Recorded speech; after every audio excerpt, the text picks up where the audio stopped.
ఏ లులు ఏం చేస్తున్నావే కార్లో నువ్వు? లులు ఏం ఎవరిని పిలుస్తున్నావు?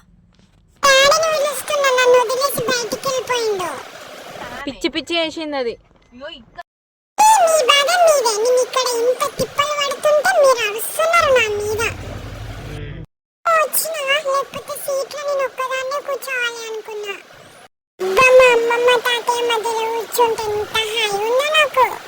కాసేపు ముందు కాసేపు వెనుక అబ్బా ఎంత మంచిగా ఉందో నాకైతే హాయిగా నిద్ర వచ్చేస్తుంది నాకు మంచిగా అనిపిస్తుంది పిచ్చిదానా నాకే ప్లేస్ లేదంటే నా దగ్గర పడుకుంటున్నావు నువ్వు నన్ను ఎక్కడికి తీసుకెళ్తున్నారు కాసేపు ముందు కూర్చోబెడుతున్నారు కాసేపు వెనుక కూర్చోబెడుతున్నారు నాకేమో ప్లేస్ సరిపోవట్లేదు ఏడికి తీసుకెళ్తున్నారబ్బా నన్ను మా చుట్టాల వాళ్ళ ఇంటికి తీసుకొచ్చారా ఇంకా నేను ఎక్కడికో అనుకున్నా కిడ్నాప్ చేశారేమో అని అనుకున్నా అమ్మయ్య ఇక్కడ ఒక చిన్న బాబు ఉన్నాడు ఆ బాబుతో నేను మంచిగా ఆడుకోవచ్చు ఓకే బాయ్.